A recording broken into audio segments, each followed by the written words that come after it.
Dugal, of course, from the Canadian Women's Foundation, one of our favorites here on Breakfast Television. We are talking about the scandal, the Jian Ghomeshi scandal, but more specifically, and first of all, thank you so much for joining us. Thank you very much. We're having a very important conversation. Stop whatever you're doing and listen to this. We're talking about consent, because I knew a lot has been said in the last few days about this.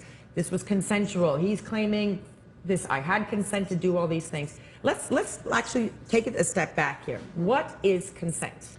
Consent is saying that you agree with sex and that you will agree with what's coming. It's not just about saying words, it's about your body language, it's about the way you're responding to what happens. It's about communication, and communication isn't just a one-word thing, as we know. It's not just yes or no. We have to have a continual conversation, and it has to be backed up with regular check-ins. It's a dance. It's not just you say yes once and then you've got carte blanche for the rest of your... Yeah, you're not registering a vote. That's right. We were talking about this. It's a continuous thing. Explain that to me. So say you're, excuse me, getting the right body language. Say the person is saying, yes, I want this.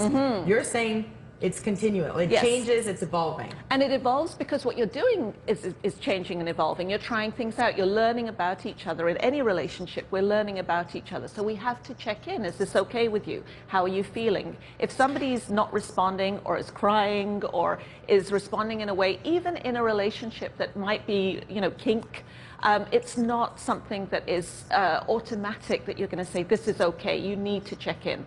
And from what we've heard, there's been no check-in. Yes, and if we take what the women are saying in these allegations against Jian, a lot of them are saying, well, I didn't say no, I was just confused, I was scared, I was crying, I didn't know what was going on.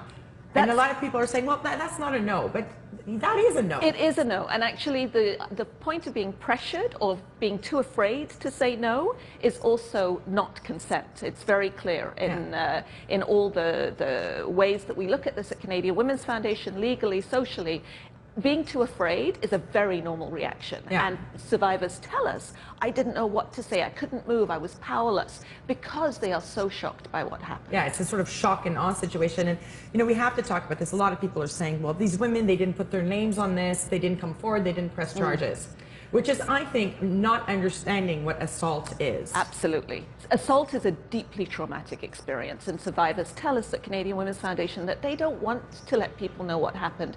They may feel shame, they may feel horror, they may feel to blame because society is telling them and asking them to justify what happened. And they might have said yes once. People don't understand consent. Consent is not explained to young people, and that's why we get this confusion and this lack of understanding. And even because one of the women who's come forward in this Jian Ghomeshi story is an attorney, and she's saying it's so difficult because I knew there was going to be a he said, she said situation. So I think the key takeaway, and correct me if I'm wrong, is consent is explicit. It's explicit. It has to be explicit. It has to be repeated. You have to check in. You have to understand each other. You have to understand your own boundaries and limits, and be open to hearing changes in those boundaries. And let's be honest, if you want to have a good time, you have to make sure your partner is there with you and enjoying the situation. It's all meant to be an enjoyable situation. Check in. Always check in. Dugal, thank you so much for joining us again from the Canadian Women's Foundation. Thank you again. We'll see you, very much. I'm sure, very soon. All right, coming up, Laura Casella has